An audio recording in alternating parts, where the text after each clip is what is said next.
Con- La semana pasada tuvimos una experiencia única como cristianos. Los que estuvimos aquí,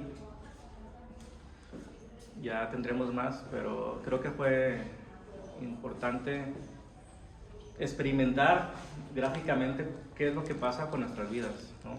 En un momento dado, los que no estuvieron, hicimos varias cosas. Yo estuve hablando, tuvimos momentos de oración por nuestro hermano Noel, que ya gracias a Dios está en casa recuperándose de un infarto, de los que no supieron. Y bueno, aquí hicimos un ejercicio donde trajimos una tacita y la rompimos cada uno en particular. Unos pudieron recuperar las piezas, otros no.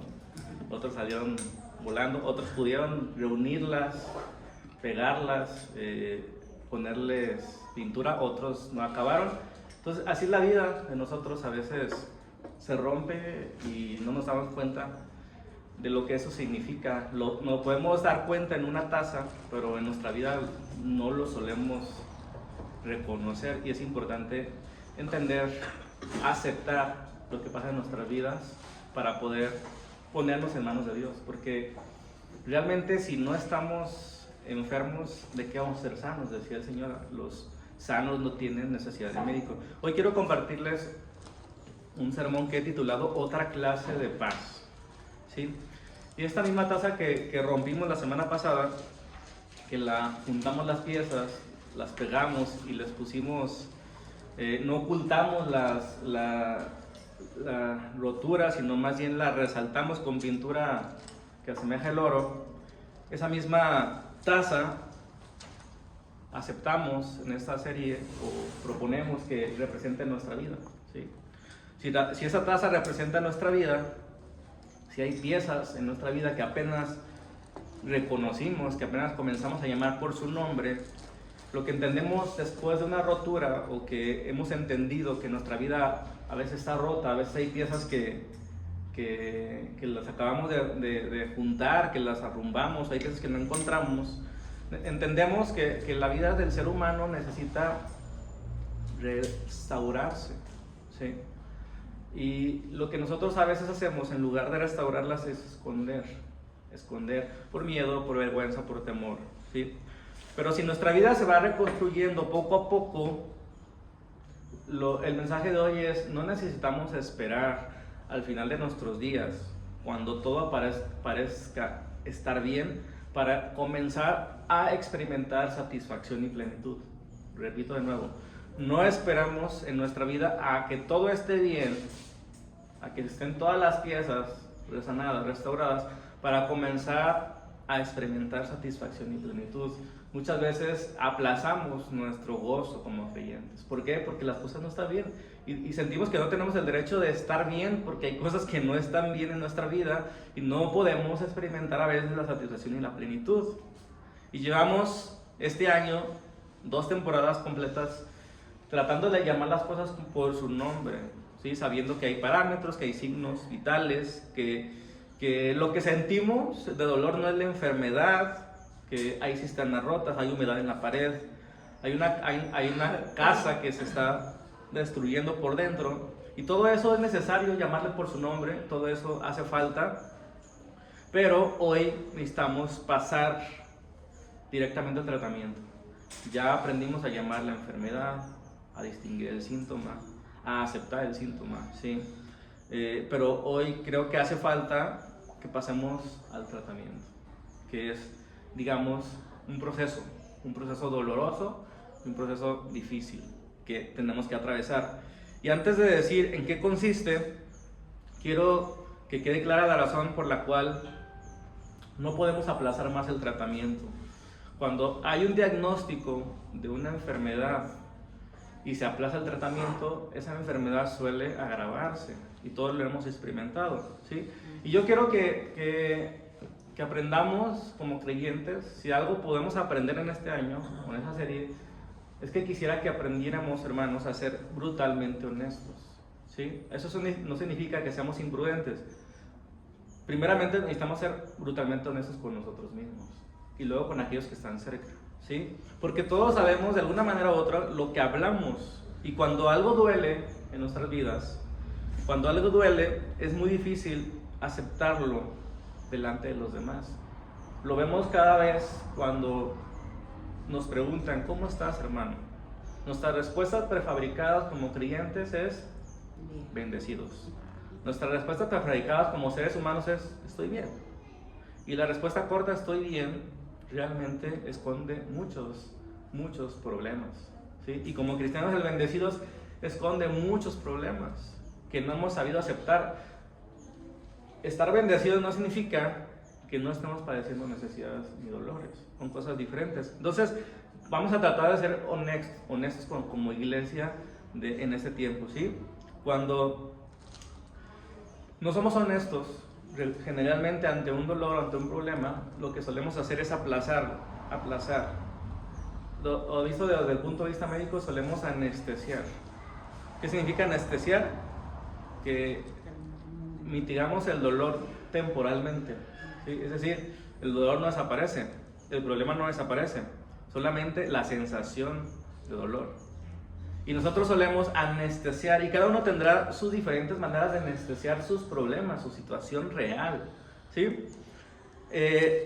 Por ejemplo, una anestesia muy frecuente en esos tiempos, y de ahí se agarran las marcas, se agarran los productos para vendernos, para tenernos atrapados, es eso que genera nuestro celular a las 11 de la noche con el scroll infinito, donde estamos viendo cosas que a veces ni nos interesan, y una detrás de otra, que nos terminan anestesiando de pensar o de dormir o de descansar de nuestra verdadera realidad, porque estamos...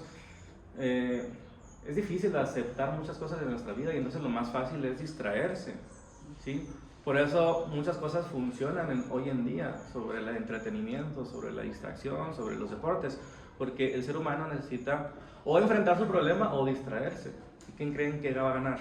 La distracción, porque es más fácil, ¿sí? Porque anestesia el problema, lo aplaza. El asunto de aplazarlo es que lo vamos agravando, ¿sí?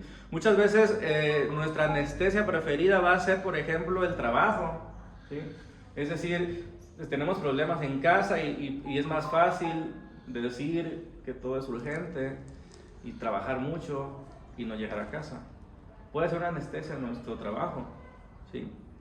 Puede ser una anestesia, incluso actividades en la iglesia puede ser una anestesia.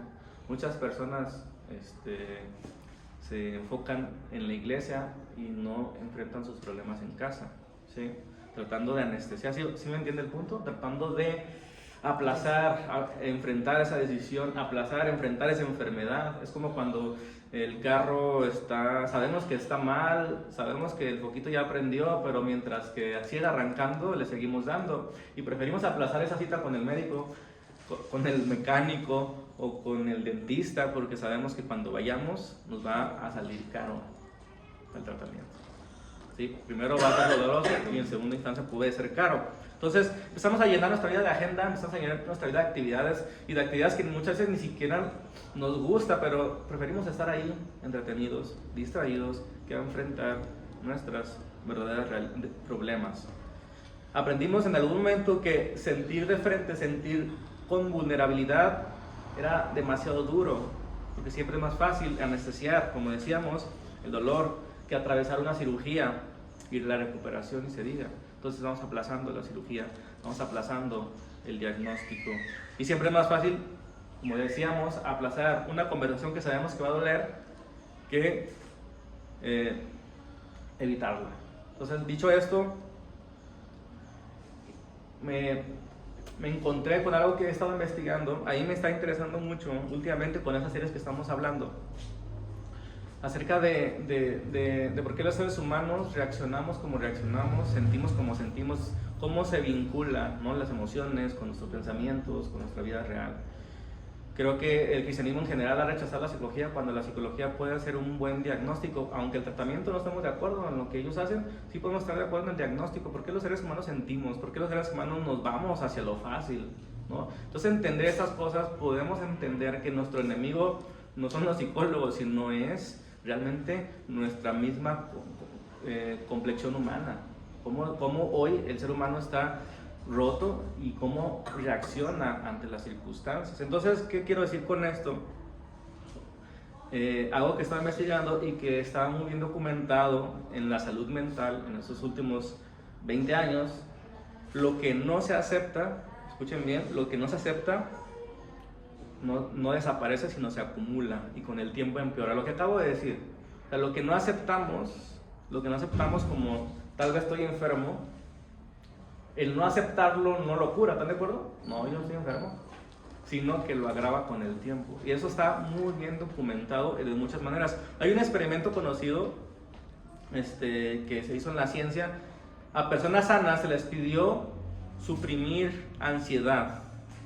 ¿Sí? Se les pidió que suprimieran ansiedad. A un grupo se le pidió que suprimiera la ansiedad. ¿Qué significa suprimir la ansiedad? Que estás ansioso y que trates de no reflejarla, de guardártela, ¿no? Y se les puso dentro de ese cuarto aire con más dióxido de carbono. Eso significa que en lugar de generarles satisfacción, lo hacían más complicado de respirar, es decir, sentían que faltaba el aire. Entonces sentían que faltaba el aire y suprimieron su ansiedad, ¿sí? Entonces se les pidió que suprimieran la ansiedad, les fue mal, terminaron con más ansiedad, ¿sí? Y a otro grupo de personas se les pidió que aceptaran lo que sentían, ¿sí? Que aceptaran lo que sentían sin pelear contra ello y les fue mejor.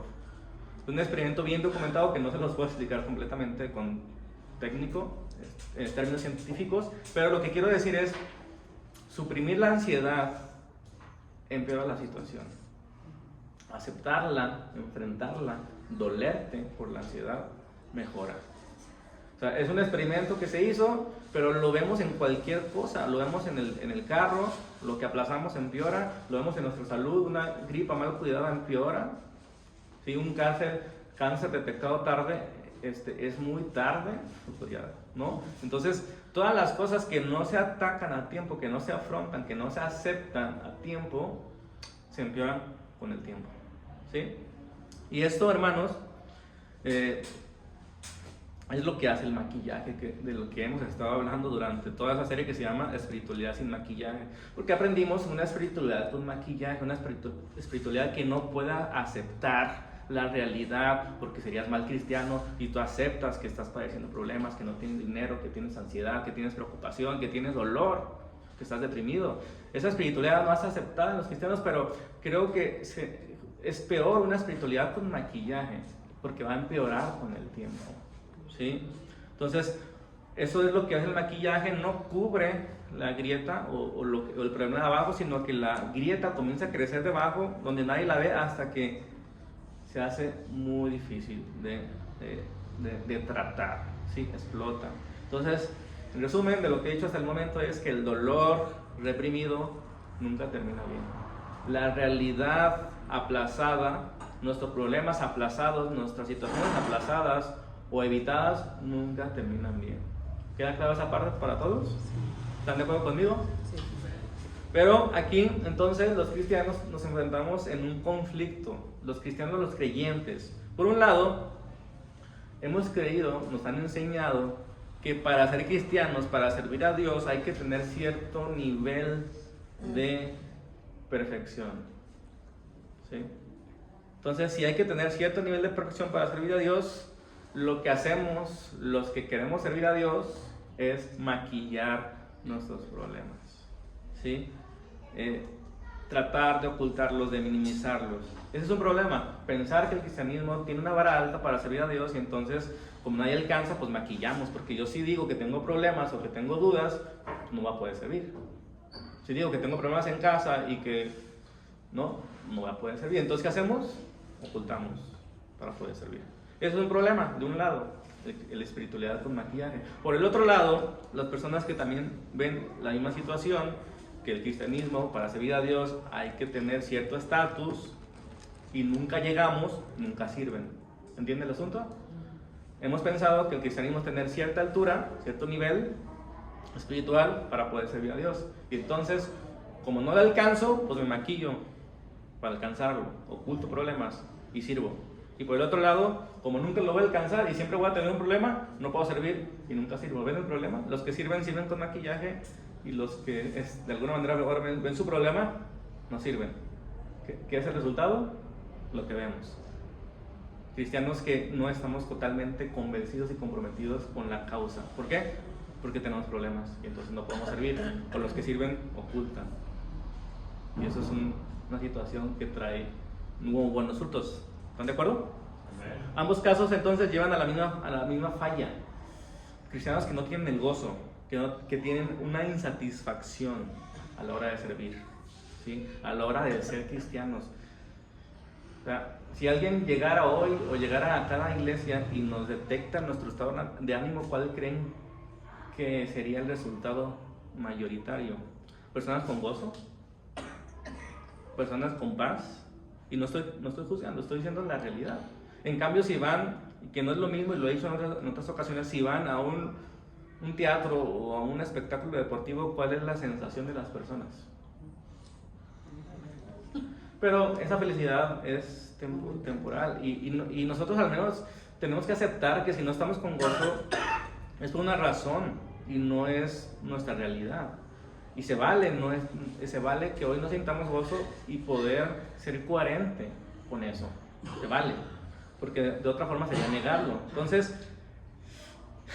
el asunto es, de lo que acabo de decir de los cristianos que no sirven o sí sirven con maquillaje, es como si hubiéramos sido diseñados para volar, pero estuviéramos en una jaula.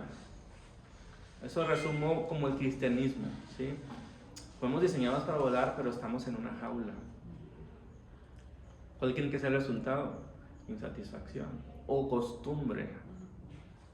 Los cristianos pensamos que estar en una jaula es nuestra realidad cuando fuimos diseñados para volar, pero nos cuesta saber cómo volar.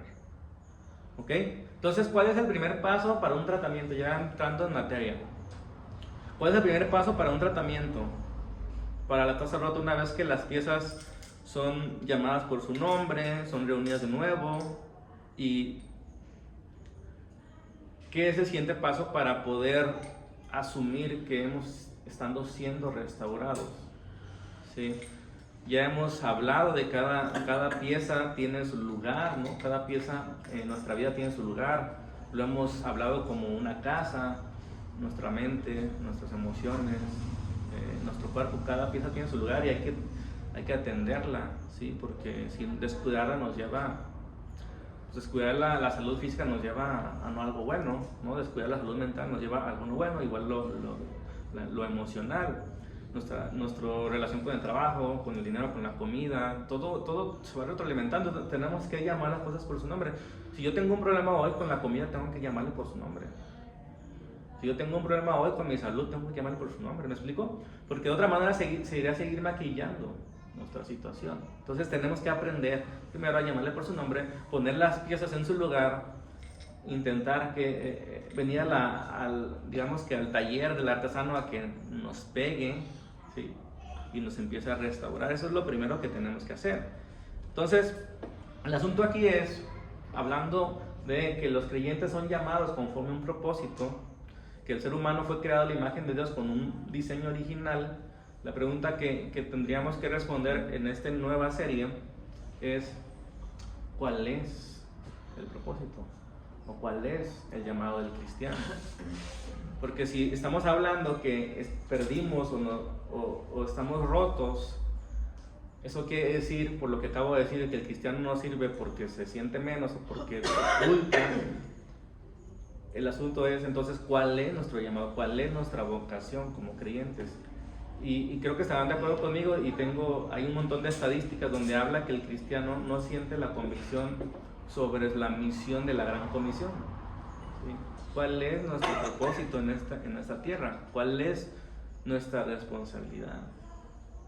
No la estamos asumiendo por diferentes motivos que se resumen: o siento que soy poca cosa, o sirvo mal y oculto la realidad y puedo llegar a ser mal testimonio porque me puedo convertir en un hipócrita que oculta y que trato de hablar las cosas así. Entonces, Dios, hermanos, lo que quiero aterrizar aquí es: Dios va y ha estado restaurándonos. ¿Están de acuerdo? Sí. Acuérdense del primer día que vinieron a Cristo. Puede ser hace un año, puede ser hace 10, puede ser hace 20. ¿Dios ha estado trabajando con ustedes, sí o no? Sí. Sí. Entonces, pero Dios sigue trabajando en nosotros, ¿sí o no? Sí.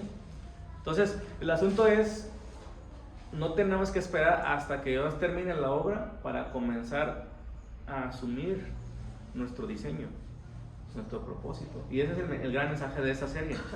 Es decir, nuestra plenitud y el gozo, que es lo que quiero que empezamos a trabajar, porque definitivamente nos hace falta plenitud y gozo en la vida del cristiano, que esa plenitud es o se va tomando o se va experimentando cuando la vasija o la taza se va usando para lo que fue diseñada, ¿me explico? Es estar orientados o estar yendo en ese propósito para el que fuimos hechos. Es decir, si esa taza fue diseñada como contenedor, ¿cuándo creen que alcance su plenitud? Cuando esté actuando como contenedor. ¿Me explico? Entonces, por ahí va la clave del por qué el cristiano no se siente pleno y por qué no tiene satisfacción, porque no está actuando como contenedor. ¿Sí? Es decir, una vasija vacía en la vitrina es un adorno, ¿sí? Pero una vasija en uso alcanza su plenitud. Amén. ¿Me entiende el punto? Sí. Porque los cristianos no estamos siendo plenos porque no estamos conteniendo los tesoros del evangelio en nuestras vidas. Porque por un lado nos sentimos indignos o por otro lado no hemos aceptado nuestra debilidad para que Dios trabaje en ella. O la escondemos o nos sentimos menos. Y en ninguno de los casos, o la vasija está tirada en el suelo, en la basura rota, o la vasija está en una vitrina de adorno. En ninguno de los casos va a alcanzar la plenitud, porque fuimos diseñados para contener en esta analogía. ¿Sí? Entonces, aquí hay que decir algo con cuidado, porque este sermón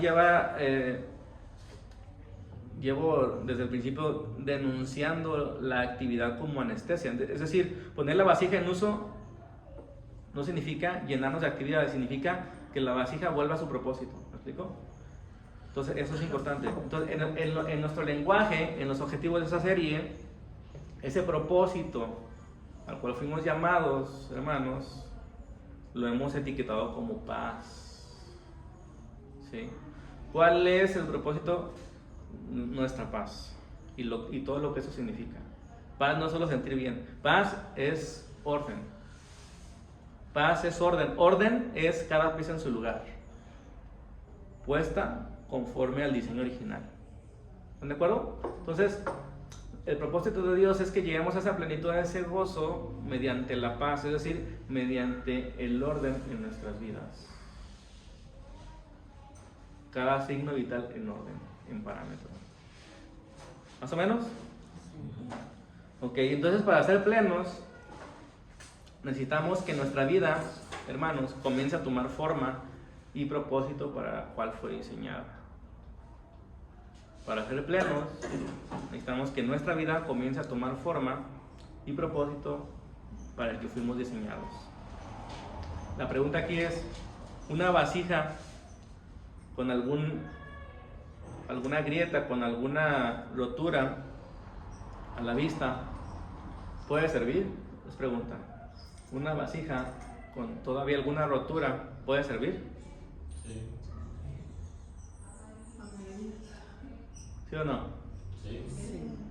A menos para atrancar la puerta, ¿no?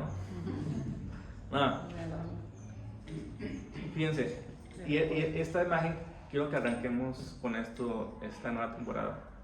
Nuestras vidas pueden estar rotas, ¿no? Pueden tener un agujero. Creo que la taza de mi hermana tenía un agujero, no encontró la pieza. Todo estaba bien, pero tenía un agujero aquí. Y esta, por ejemplo, aquí tiene las piezas, pero todas no están pegadas, ¿sí?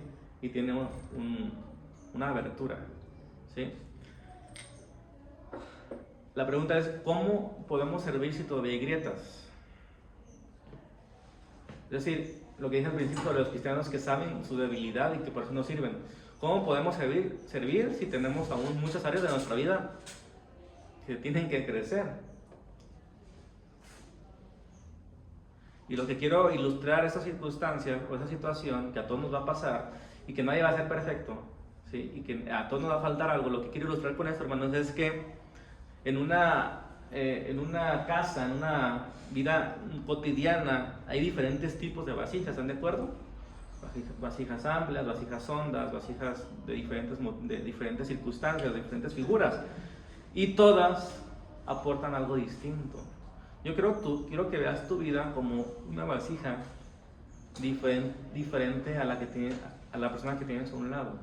Una vasija con sus propias características que tienen algo que aportar. Si una taza tuviera la asa rota, la pregunta es, ¿puede funcionar como vaso? Sí. ¿Sí, verdad? Sí. Si le falta la parte de arriba, como aquí, aún puede funcionar. Sí. ¿Sí? Si tiene un orificio como la que mencioné de mi hermana, a medias, aún puede funcionar para contener cosas más sólidas, más grandes, no sé, ajos, piloncillos, ¿no? Diferentes cosas que si estamos usando esta analogía del uso en casa, hay muchas vasijas para diferentes usos y nos pueden servir y podemos servir. ¿Están de acuerdo conmigo? Y ese es el asunto de la restauración. El camino y el reino de Dios, hermanos, podemos y debemos volver a ver nuestra vida como un recipiente donde el tesoro de Dios se pone arriba sobre nosotros para disponerle a los más necesitados. ¿Sí? Ese es nuestro llamado, que la gloria de Dios se extienda a través de los templos que somos nosotros. Pero si no entendemos eso y si queremos alcanzar cierta perfección, hermanos, nos la vamos a pasar así la mayoría de nuestras vidas, sin servir. Pero tampoco podemos negar nuestras deficiencias, porque eso es lo que ha traído al día de hoy que la gente piense que los cristianos son unos hipócritas, porque no aceptan sus problemas o los maquillan o los llaman diferente. ¿Sí? Entonces, ¿queda claro esa parte? Sí. Entonces, insisto, una vasija rota en la basura o una vasija sin muchas grietas puesta en una vitrina, ninguna alcanzará la plenitud porque ambas están fuera para lo que fueron diseñados, ni de adorno ni en la basura, en uso. ¿Sí? Entonces, todo ser humano que no encuentre esa vocación de ser una vasija de barro, cargando el tesoro de Dios, difícilmente encontrará satisfacción, ni gozo, ni plenitud. Porque la plenitud se encuentra volviendo a ser una taza en uso. ¿Sí? Y es ahí donde, pues, ¿cómo, no? Porque siempre vamos a tener problemas, siempre vamos a tener deficiencias, y eso es lo que quiero insistir, que mientras que no entendamos que es un proceso de la restauración en paralelo a ser usados, no hemos entendido el cristianismo en su esencia. Que básicamente podríamos decir, el cristianismo es un mendigo diciéndole a otro mendigo dónde hay pan. El cristianismo no es alguien que con mucha categoría que va a llevar pan a los pobres. Eso no es la esencia del cristianismo. El cristianismo son gente que no tiene, encontró pan y le dice a otro, aquí hay pan. En ese sentido, nosotros no tenemos que ser perfectos para poder servir y que otros tomen pan, ¿me explico? Tenemos que empezar a asumir eso y Dios va a usarnos. De otra manera, no nos va a usar ni tampoco encontraremos satisfacción en ninguna cosa que ustedes me digan. ¿Ok? Bueno, si la paz de Dios que Dios promete es real, ¿están de acuerdo que la paz de Dios es real? Mi paz les doy, mi paz les dejo. No una paz como la que el mundo dice, o como diría Pablo, una paz que sobrepasa todo entendimiento. Si esto es real, la pregunta es, los cristianos, 100 cristianos dijeron, ¿cuántos están experimentando esa paz? ¿Cuántos creen ustedes? Tienen un número.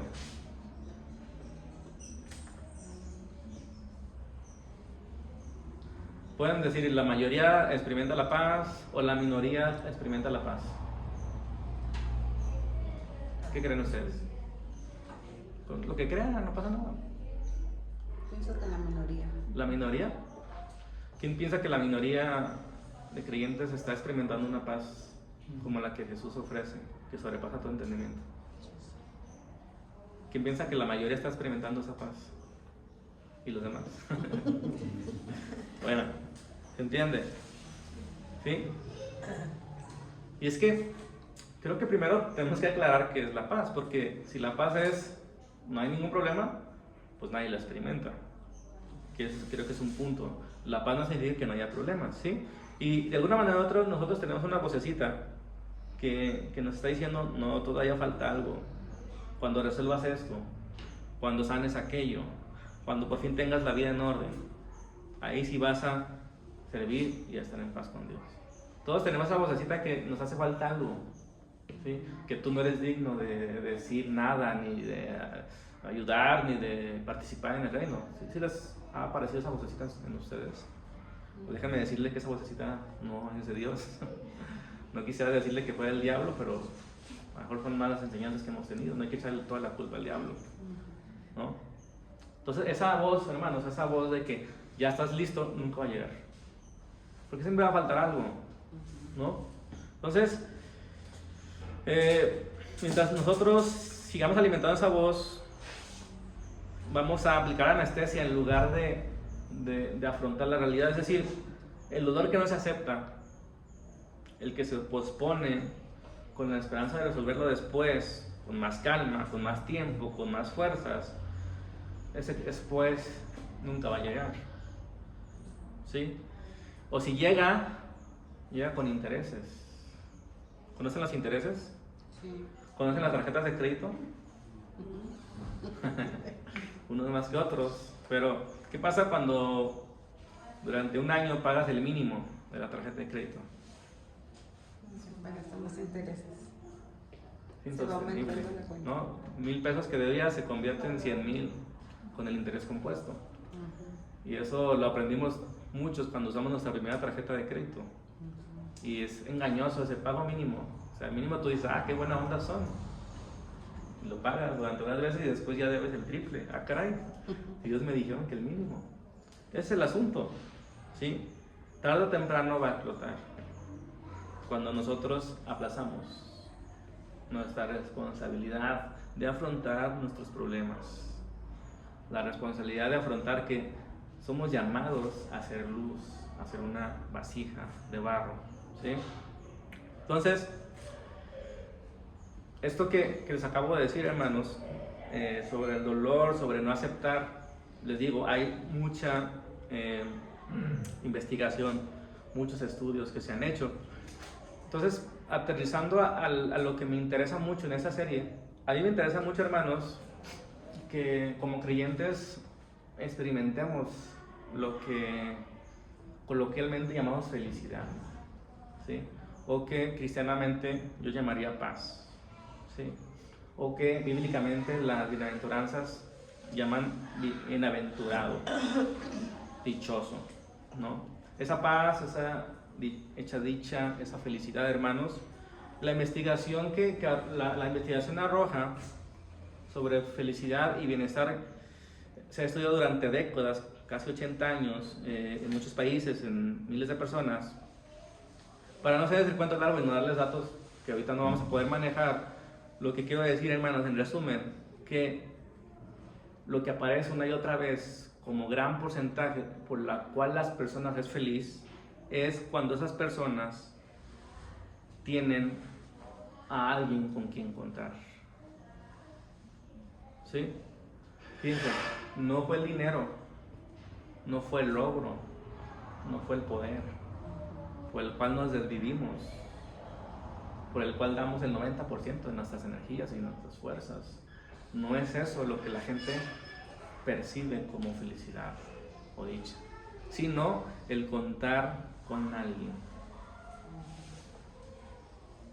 Incluso estudios dicen que la longevidad va estrechamente relacionada con la calidad de las relaciones.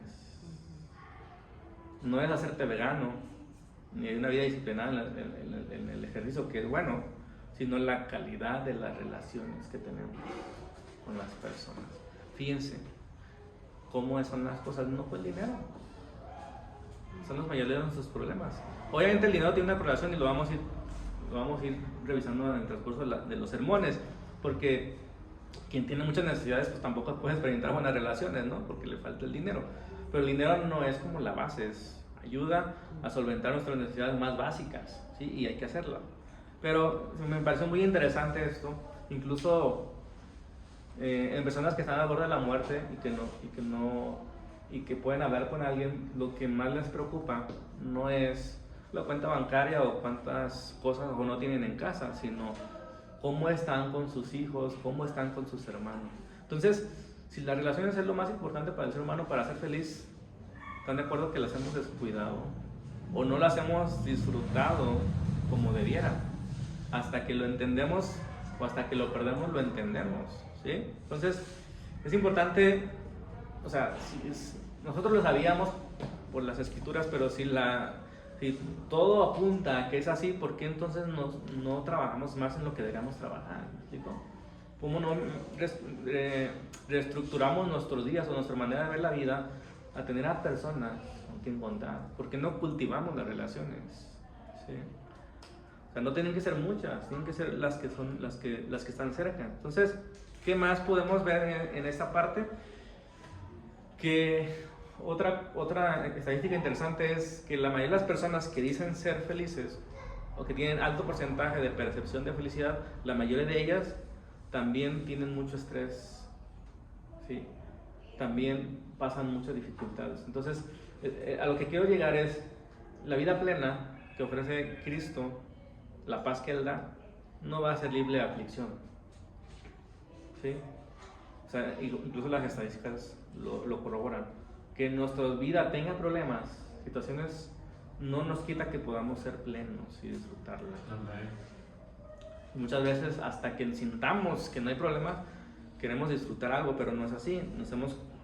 Se nos ha ido la vida en las preocupaciones. Entonces, esto que la ciencia está confirmando, nosotros llevamos 2 temporadas diciéndolo, ¿no? El síntoma no es la enfermedad, la ansiedad de hoy suele ser la factura de un vínculo que lleva tiempo roto, o el dolor que llevamos tiempo anestesiándolo. Entonces, si sabemos que sostiene una vida buena, ya debemos dejar buscar la paz en otros lugares, ¿sí? En el logro, en el poder, en las cosas materiales. La vida que hoy tenemos, las relaciones que hoy tenemos que cuidarlas, ¿sí? Empezando con nosotros mismos, porque muchas veces a nosotros mismos no nos respetamos, ¿sí? Entonces, el problema no es solo que queremos paz, el problema es que podemos estar llamando paz a cosas que no son paz. Ese es un problema que tenemos que resolver, ¿sí? Es también un problema buscar orden donde no está, aplazar lo que hay que sentir no es nuevo. Y es ahí donde nos queremos basar en esta nueva serie.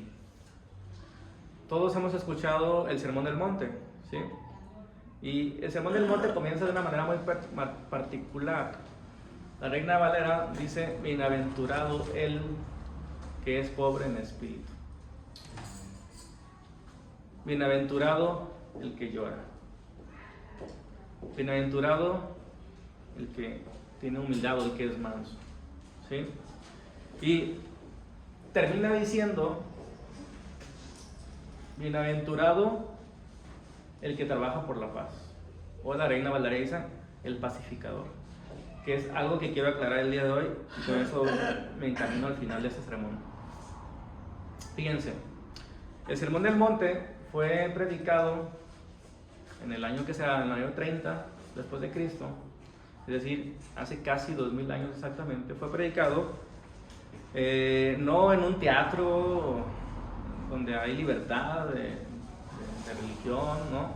Fue predicado en el aire libre, fue predicado donde el Imperio Romano estaba estableciendo desde ya casi 200 años a esa fecha la paz romana, ¿sí? La paz romana consistía, hermanos, en que el orden se imponía con justicia. Es decir, si alguien se levantaba a cuestionar las reglas o las leyes del emperador, lo crucificaban, ¿sí? Si alguien se levantaba y cuestionaba sus reglas, lo crucificaban. Entonces, el emperador, fíjense, curiosamente el emperador en aquellos tiempos era Augusto y era conocido como el Hijo de Dios. Él se autodenominó el Hijo de Dios, ¿sí? Y era conocido como el Señor, que nosotros en la Biblia lo hemos, se tradujo de un vocablo griego que se llama Kurios, es decir, el jefe de jefes, el dueño de todo. Eso era el emperador para los romanos, para el imperio romano, donde los judíos estaban embebidos, estaban insertados. Es decir, los judíos no podían seguir ciertas reglas suyas porque se contradecía contra Roma y los mataban o los encarcelaban, ¿sí? A Pablo le tocó estar en varias cárceles por oponerse políticamente a eso. ¿Cuál es el punto? Que Jesús, el mensaje de Jesús parece, ¡ay, qué bonito! Pero realmente era una contrapropuesta política muy tajante. Es decir, los romanos decían, nosotros imponemos la paz y el emperador es el Señor, ¿sí? Es el Hijo de Dios. Fíjense, en este contexto, este imperio ya tenía su Salvador, ya tenía sus buenas nuevas, y esa paz que ofrecían se sostenía con ejércitos, con un orden impuesto desde arriba. Y como paréntesis nada más, porque no era parte ni lo traía escrito, como paréntesis, a mí me preocupa un poco, no me preocupa tanto, que los cristianos confiemos en los gobiernos, porque estamos confiando en la paz romana, la que se impone desde arriba. Hermanos, la paz nunca se va a imponer desde arriba. Y de hecho les diría que los mejores cristianismos se han dado en los peores gobiernos. Pero los cristianos esperamos al Mesías, al buen gobernante que traiga paz, que imponga reglas cristianas. No, es confiar en la paz romana. Está bien, oremos por los gobernantes que traigan paz, ¿no? Que sean usados en lo que tengan que ser usados. Pero hermano, la verdadera paz solo viene desde abajo, desde despertar con convicciones, ¿sí? ¿Cuál es el punto aquí? Roma o el Imperio Romano construía paz eliminando la resistencia, y esos son los mejores gobiernos, los que les dan crán a sus oponentes y se mantiene una paz, una aparente paz, ¿sí? Pero Jesús propone otra paz distinta, otro tipo de paz, ¿sí? Que se construye mediante personas campesinas de abajo. A ellos les está hablando a pescadores y campesinos en el Sermón del Monte, no a los soldados, no a los gobernantes, no a los principados, le está hablando a las personas simples, ¿sí? Se sienta Jesús en una colina, sin ejército, sin trono, frente a personas comunes, y termina esta primera parte del sermón diciendo: dichosos los que trabajan por la paz, porque ellos serán llamados hijos de Dios. O sea, no es una paz como que yo no me meto en problemas con nadie. No, es esa paz la que Jesús ofrece y a la que somos llamados. No es una paz que se impone a los romanos de que si no estás de acuerdo te dan cráneo. No es esa paz la que Jesús ofrece, ¿sí? Pero fíjense, el eco que hace esa frase de serán llamados hijos de Dios, le estaba diciendo, el emperador no es el Hijo de Dios el que impone la paz desde arriba y es el Señor de todos, sino aquellos que trabajan por la paz. Ellos son hijos de Dios. Los pobres en espíritu heredarán el reino de los cielos. Los mansos. Todos esos mensajes, así empezó su mensaje a su Sermón del Monte, estaba en contra de esa política vigente de imponer la paz por la fuerza, ¿sí? Era una oferta completamente distinta. La paz es la paz que Dios forma, poniendo cada piso en su lugar, cada relación sana con Dios, cada relación sana con nosotros mismos, con los demás, y como fruto, y no olvidemos de eso estamos hablando, nuestra vocación. Porque ¿de qué sirve tener todo en orden si no somos usados? Si no asumimos nuestra vocación, ¿sí? La palabra de Dios utiliza varias imágenes para hablar de nuestra vocación. Por ejemplo, un embajador, por ejemplo, un soldado, por ejemplo, un atleta, por ejemplo, un rey sacerdote. Hay muchas formas de decir somos llamados a algo. ¿Sí? Y mientras que no asumamos ese llamado, por más rotos que estemos, no vamos a encontrar ninguna plenitud, hermanos. Quiero insistir en eso, porque creo que nos hemos perdido de servir a Dios. Y servir a Dios, no hablamos de esas 4 paredes, hablamos de mucho más de eso. Y lo hemos estado diciendo y lo vamos a estar insistiendo. ¿Sí? Entonces, la paz que ofrece Jesús no es que dentro de nosotros ya no haya conflicto, es que nuestra vida comienza a recuperar el orden para la que fue diseñada. Si fuéramos un vehículo, las llantas comienzan a estar en 30 a 32 pulgadas por libra cuadrada, libra cúbica.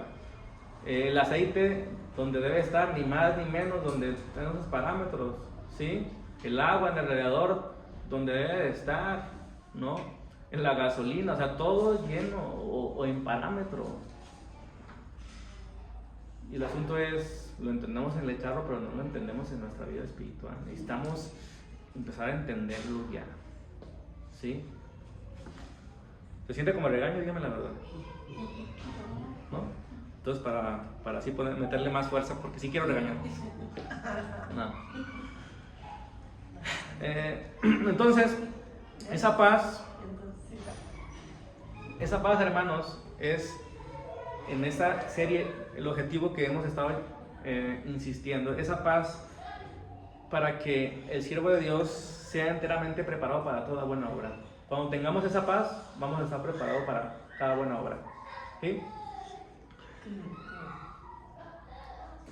Entonces,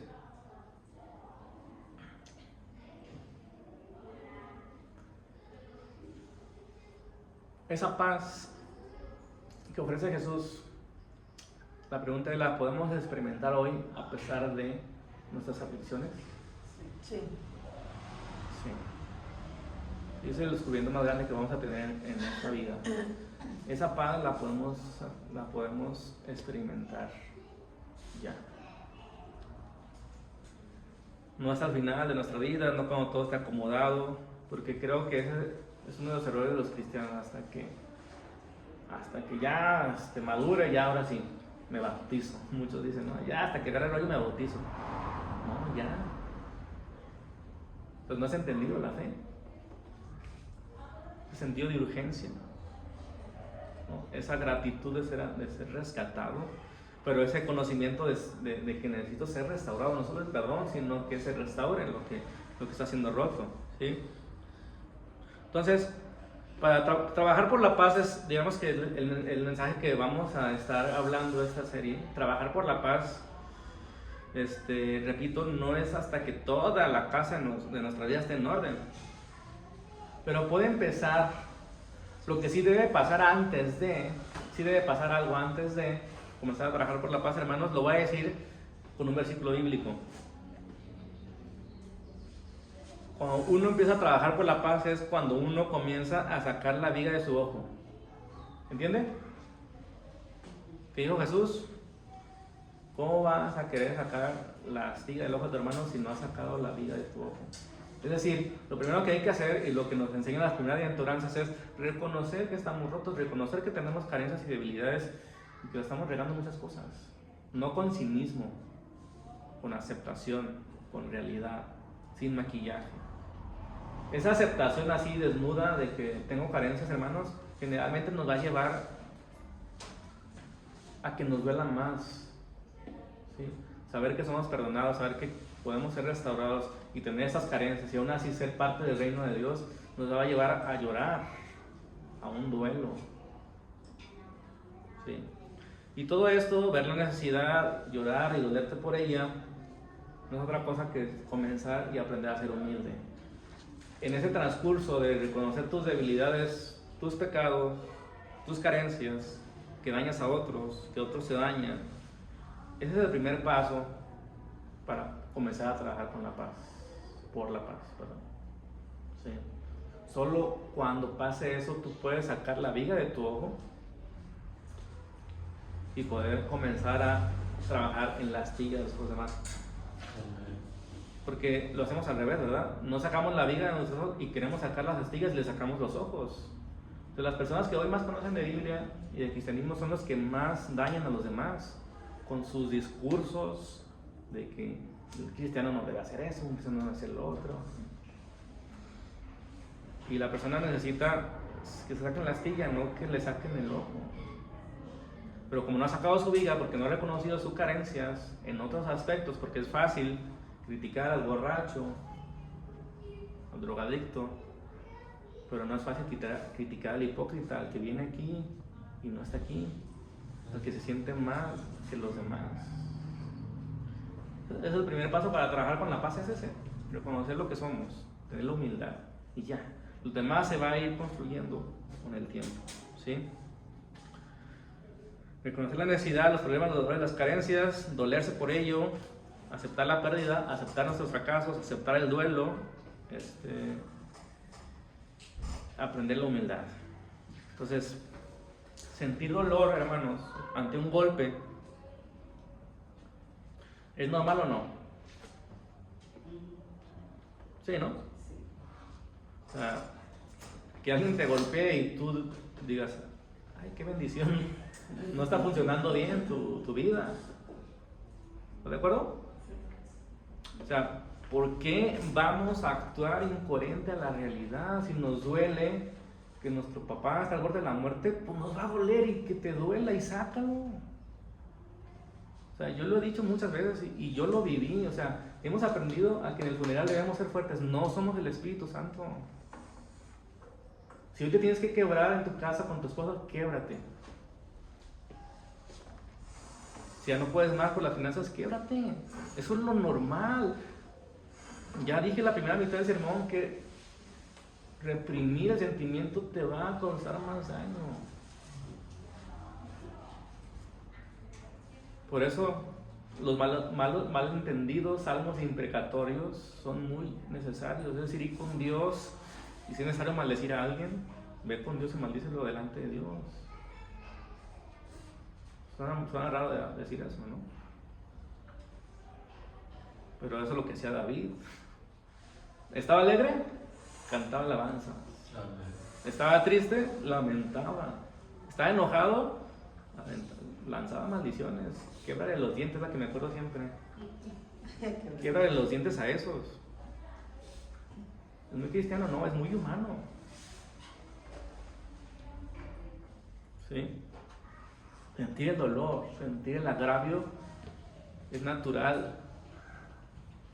Pero nos han enseñado que no debemos sentir eso. No. Lo que no debemos es llevar a las últimas consecuencias nuestros sentimientos. Porque lo humano en eso es la venganza. Dios no nos dice que reprimamos los sentimientos, dice nada más que le dejemos la venganza a Él. Dolerse no es debilidad. ¿Puedes repetir conmigo? Dolerse no es debilidad. Es que nuestra vida está funcionando. Así de simple. De otra forma, vamos a buscar anestesia. ¿Sí? Bueno. Termino con este pasaje. Si me gusta acompañar, 2 Timoteo 2:20.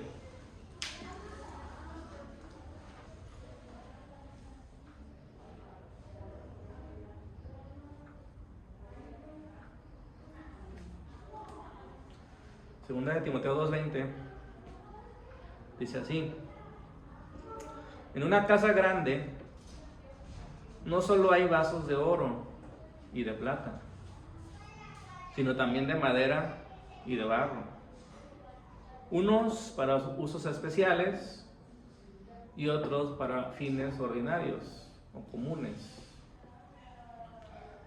Si alguien se mantiene limpio, llegará a ser un vaso noble, santificado, útil para el Señor y preparado para toda buena obra. Está bonito, ¿no? En una casa grande hay diferentes utensilios, unos de oro, unos de plata, unos de barro, unos de madera, unos para uso común, otros para usos especiales. Si se mantiene limpio, puede ser útil para el Señor y preparado para toda buena obra. ¿De qué depende? ¿Del material, del oro? ¿De que esté? limpio. ¿Y qué significa estar limpio, hermano? No cometer pecados. En el uso de la analogía de en una casa hay muchos utensilios. ¿Qué significa estar limpio? Que el utensilio, si es usado, se va a ensuciar. O sea, a nosotros intentar ayudar a la gente la vamos a regar. Pero no intentar ayudar a la gente, ese es el verdadero fracaso. No ayudar y regarla, ¿me explico? O sea, en el uso nos vamos a ensuciar. Nos levantamos y somos potencialmente sucios si no nos bañamos. ¿Por qué nos cambiamos de ropa? ¿Por qué lavamos la ropa? ¿Por qué lavamos los trastes? ¿Por qué nos volvemos a bañar una y otra vez? ¡Ay, qué flojera bañarse otra vez! No, o sea, ya no lo vemos como flojera, es el proceso, limpiar. Como diría el apóstol Juan, el que diga que no tiene pecado es un mentiroso y hace mentiroso a Dios. Pero si confesamos nuestros pecados, Él es fiel y justo para perdonarnos. ¿Y cada que sea necesario? Como los platos. Yo no entiendo por qué renegamos de que salen muchos platos. O sea, ¿no vamos a comer para que no salgan platos? Tenemos, hermanos, que tener conciencia de nuestras carencias, nuestras debilidades y confesarlas. Sin pena ni sin vergüenza. ¿Sí o no? Entonces lo que decides si un vaso se usa o no, no es del material que está hecho, sino de la limpieza. Lo que va a hacer que seamos usados o no, no es que estamos completos, es que estamos dispuestos, que asumimos nuestro rol. Que nos falta una pieza, no importa. Yo voy a hacer lo que pueda hacer hoy. Tal vez hoy no puedo hacer un contenedor que tiene agua, pero puedo hacer un contenedor que tiene azúcar. Tal vez hoy no voy a hacer un contenedor que tenga azúcar, pero sí que tenga piloncillo o especias.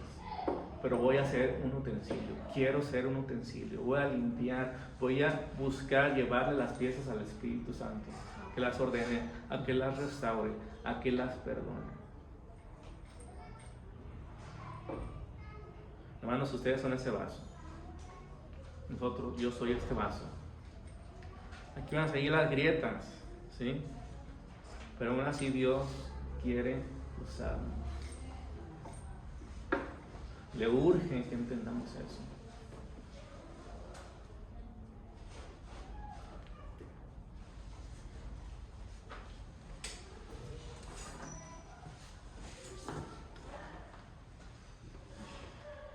Quiero que hagamos algo esta temporada y con eso termino.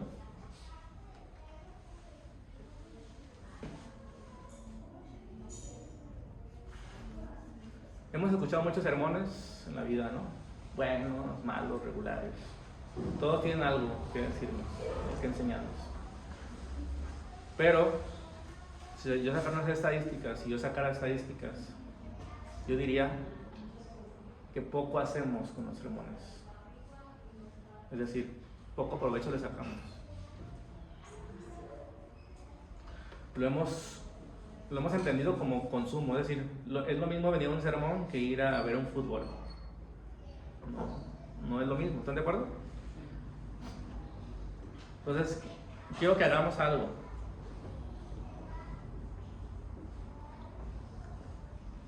Ahorita ya no traen nada en que apuntar, ¿verdad? Pero cada uno tiene situaciones difíciles. Cada uno tiene situación imposible para sí mismo, ¿sí? Cada uno tiene situación que le aflige noche y día. Entonces lo que yo les voy a pedir que hagamos esta temporada es cada semana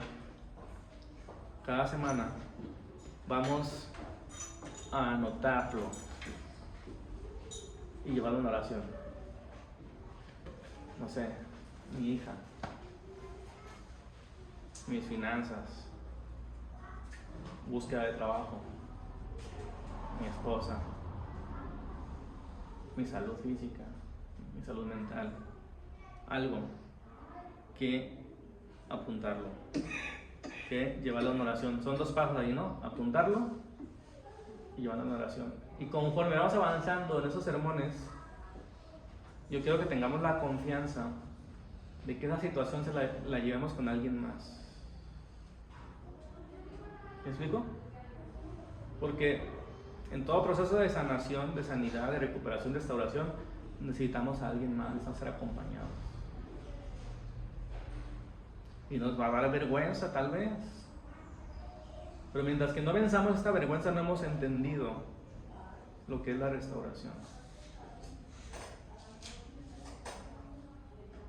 Poco a poco. Que el Espíritu Santo nos convenza y nos ponga. Que no puede ser cualquier persona, estamos de acuerdo. ¿Queda claro esos 3 pasos? Okay. Esa pieza, ese dolor, ese síntoma, esa situación que te aflige, lo vas a notar y le vas a poner cómo te hace sentir. Lo vas a hacer para ti primero.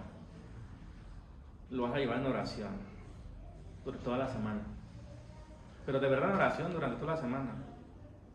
¿Saben qué es lo de verdad en oración? Y luego cuando Dios te ponga, te dirija, a lo mejor tienes que compartírselo a tu esposa, o a tu papá, o a tu hermana, a alguien, ¿sí? Eso es la tarea que hay que hacer cada semana, porque de eso trata el tratamiento, ¿no? De ponerle nombre, de aceptarlo, ¿sí? Porque si no se va a convertir en un buen sermón y no vamos a hacer nada. Y es más difícil, ¿no? Es más difícil llamar las cosas por su nombre, incomodar, etc. Pónganse de pie, terminando. Fíjense, la semana pasada trajimos una taza, la rompimos, la miramos de frente, reconocimos las piezas, las juntamos, las cubrimos en oro, las pusimos en la mesa. Pero la taza no fue reparada para quedarse en la mesa, fue reparada para volver a usarse, para contener algo, para ofrecer algo, para ser tomada por alguien que tiene sed. Y eso cambia la pregunta. Ya no es cuándo voy a estar completamente bien. Ahora es para qué puede usar Dios de mi vida mientras estoy sanando. No es cuándo voy a estar bien, es qué puedo usar Dios de mi vida mientras estoy sanando. Y esta es la buena noticia. Dios no termina de restaurarnos para ponernos en uso hasta el final. Nos pone en uso mientras estamos siendo restaurados. El dolor, tu situación, tu carencia no te descalifican. Tu historia no te descalifica. Una grieta visible no te descalifica. Eso no significa que todo esté bien. Algunas cosas necesitarán arrepentimiento de tu parte, otras duelo, otras reparación y otras tiempo. Ninguna de ellas significa que tengas que esperar hasta sentirte terminado para comenzar a vivir el propósito de Dios. La vasija puede estar en proceso y seguir siendo útil.